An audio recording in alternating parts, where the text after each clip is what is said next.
Uf. Buenos días. Prepada. Prepada. Ay. Comida conmigo. Ay.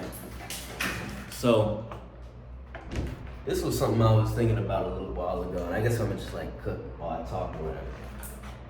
But I was outside yesterday. First I gotta clean the counter.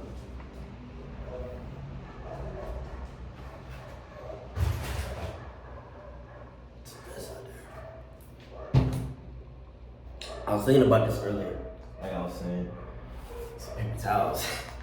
And I was reading in Acts chapter 9. And in Acts chapter 9, you have the story of Saul basically having his Damascus road experience, right? Classic, everybody knows what it is, you know, like nothing too different or special, I suppose. When I was reading it, it really hit me something a little bit different, just perspective-wise, I hadn't thought of before. And it's this idea that Damascus isn't damned. Damascus isn't destined to. Damascus isn't bad, right? You always hear these different stories of, people's Damascus road experience, their testimony, how they found Christ, more so Christ found them on their road to Damascus. And some great, what you call epiphany, Christophany, transformational experience, right? However God had done it, that's how they got saved, right? It makes sense, like there's nothing wrong with that, absolutely. I'm not dissing that at all.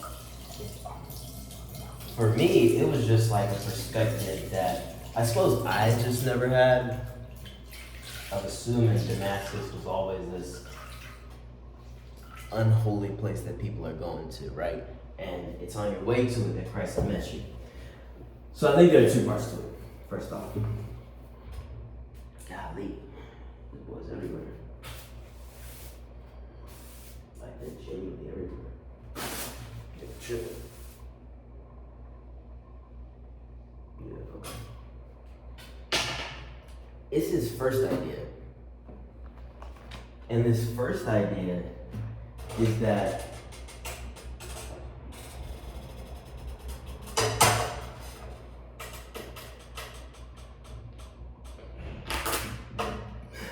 Christ meets us all on the Damascus road, or all who have met Christ. That's where they met him, on the Damascus road, right? And it's this idea that, very general idea, that we were all caught up in whatever it may have been, sin, own pride, etc., etc. Because that's where we start. And later, Christ meets us there where we're at, and we have this experience in which we cling to it. Out of necessity, out of understanding, by the grace of God, etc. And that's amazing, because it's this idea that, it's this idea that at the same time of the road being not narrow, but wide. Not straight, but jagged edges. And we got what I'm thinking. The road being not necessarily, I guess you could say at the same time,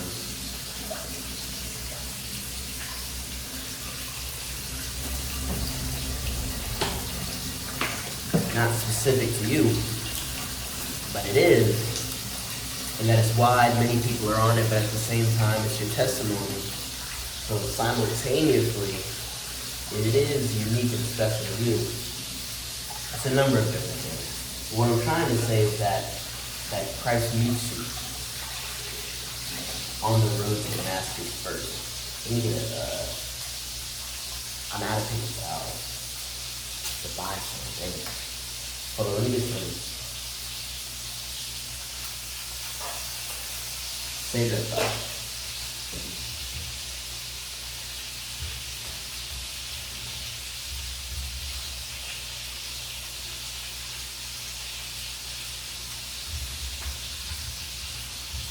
Bootlegged right now. It's this idea that Christ meets you there. That's so beautiful. So that was the first thing. Hold on, let me just say this. One baby? That's kind of small. More baby. We'll cook it up. What's my head again?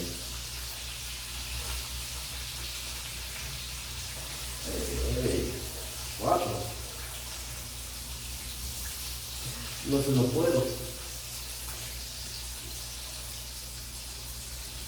Ay.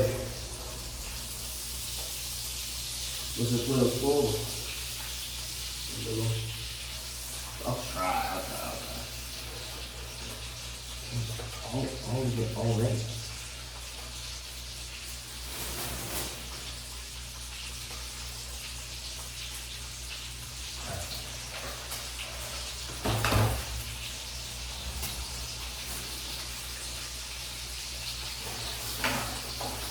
So right, that's the first idea. And that's the beauty of it, because I was mainly meditating on the semi-paradoxical nature of you being on this wide road.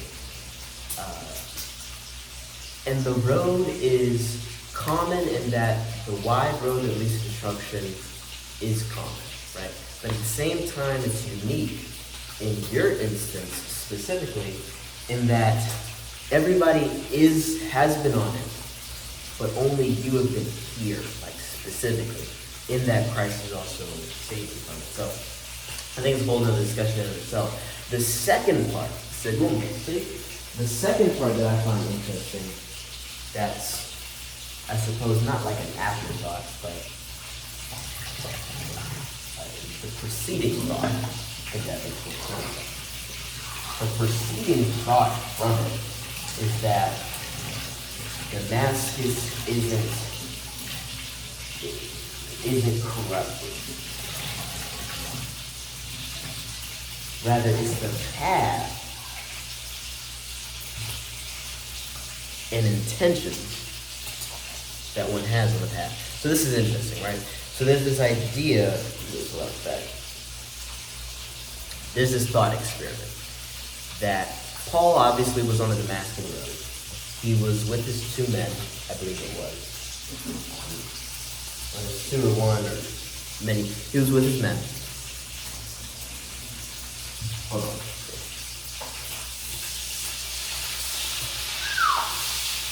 Everything looks beautiful.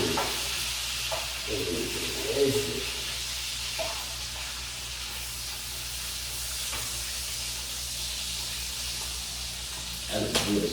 And while he was on the road, right, with his men, the thought experiment is the men in front of him could have been saints themselves, right?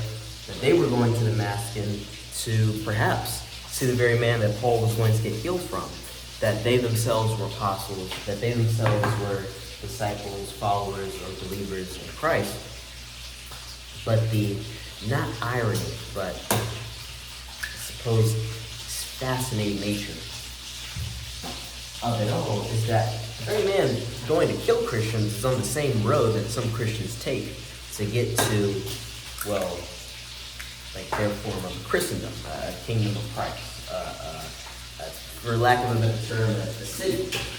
Sitting on a hilltop, if you will, with a Christian community, right? Fascinating, no?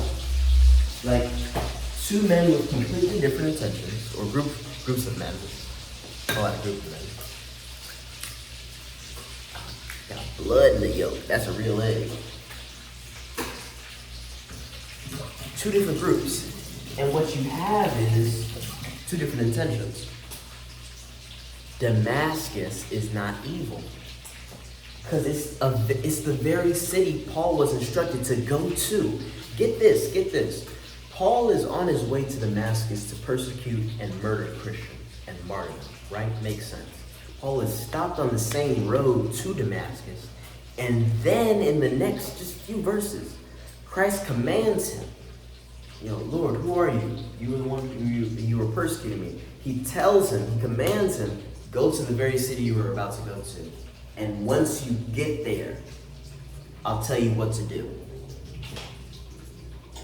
Oh, my light went out. I don't know if that's a safety feature or whatever. So Paul was in sin, going to Damascus. Life changed on the very road in which he's going to, and Christ still commands him, still go to the city that you're going to. It's the beautiful nature of man planned it for evil, but God planned it for good, right? That God can still use that. And so what's the lesson in that as well? That Damascus is not evil. It's the very path that Paul was on because he perverted it in his intentions. The very land that was of milk and honey, the very land that was of Christian character and uprooting and righteousness, that it was sin for him, but not for the man in front of him, perhaps who was a Christian, for the man behind him, who perhaps was a saint, who was perhaps an apostle, whatever the case may be. And that's interesting. I think that's the lesson I've definitely been learning across this week as I'm studying the book of Acts, studying the person of Paul, Paulos. Hey. That's the lesson I'm learning because application time. Thinking about half a dozen eggs today, I don't know. I'm going to tame myself. But cook. Hold on, my plate. Let's see, I'm living off that bread of life for a minute, but I'm gonna eat some more than that bread just for today. Application in regular life. I hate so crazy.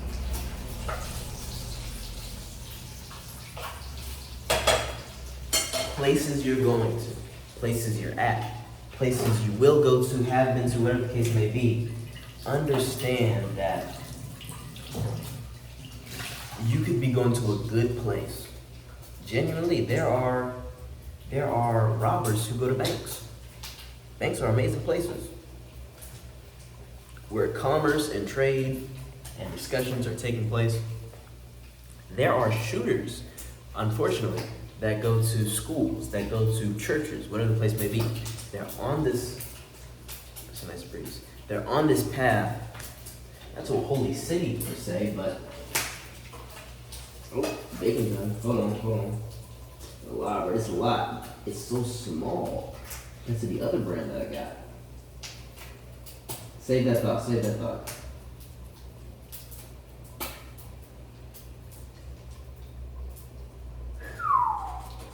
Man, it's like, hold on. We gotta empty some of this grease.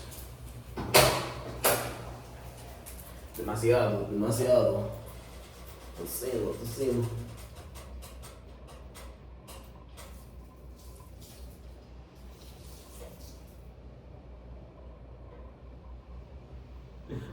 Mucho.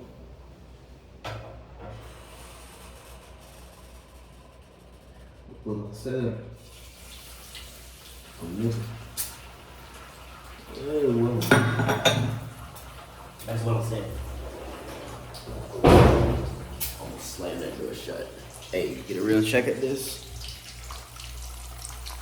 This is real life, bro. Like, I'm literally sitting here, I'm making a meal. I just woke up not too long ago. It's about 1 o'clock. Like, I'm really living life here. Look good.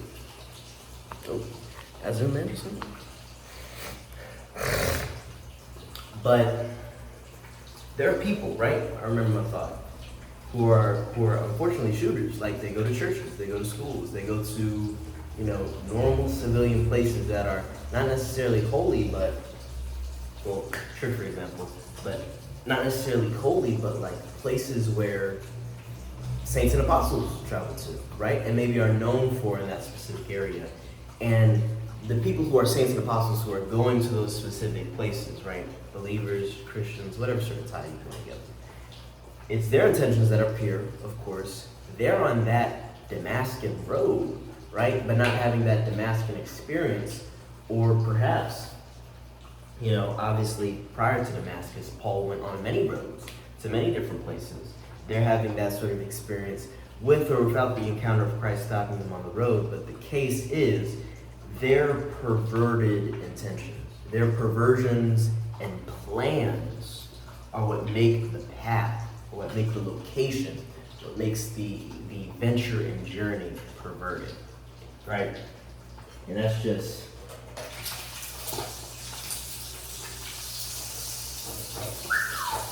looking good. Yes, sir.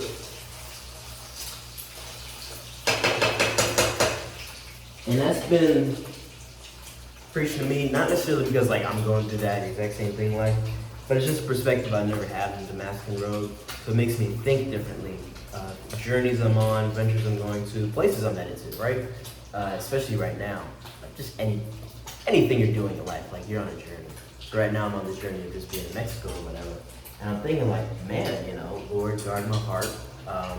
Making known to me whatever I'm doing that I shouldn't do, because I'm on this road to living in Mexico, in the future, Latin America, maybe, I don't know.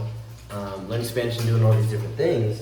But it's God, if my intentions, if my plans, if what I, do on this road or intend to do on this road, going to this destination or whatever, is perverted, it doesn't matter. I could be worse than Paul. Ooh-wee. Hold on. These eggs are about done. Get the Carlota. Leche. Carlota y leche.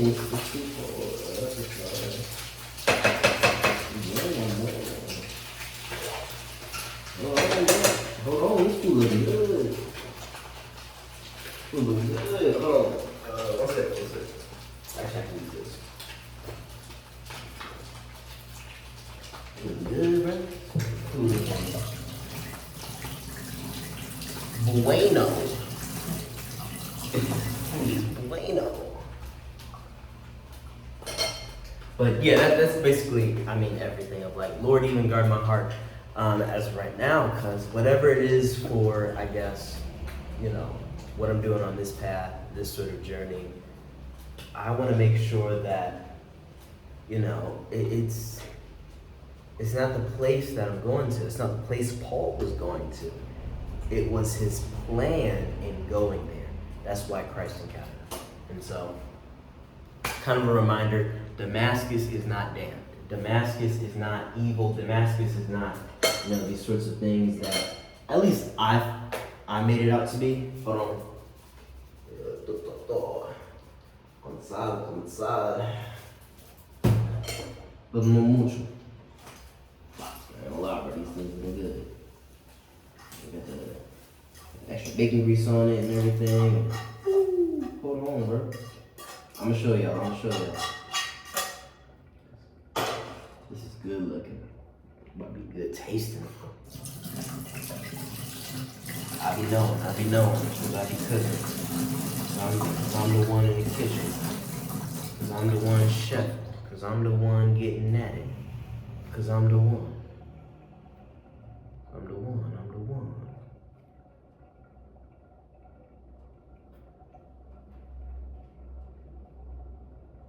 I better heard a wasp in here.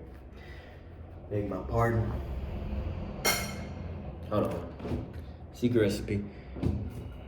Y'all gonna clown me for this, bro, but this stuff tastes so good on eggs. With some cinnamon, it's healthy. I don't really even taste the cinnamon all that much.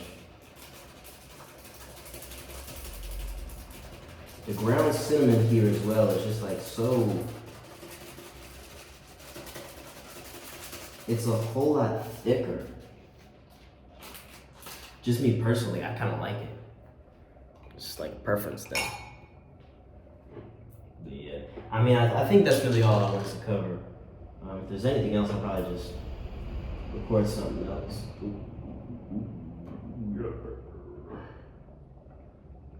I need a whole lot more honey to that. And I will admit, like, the way I've been getting honey, especially because it's refrigerated, it's so hard. Like, it's so slow.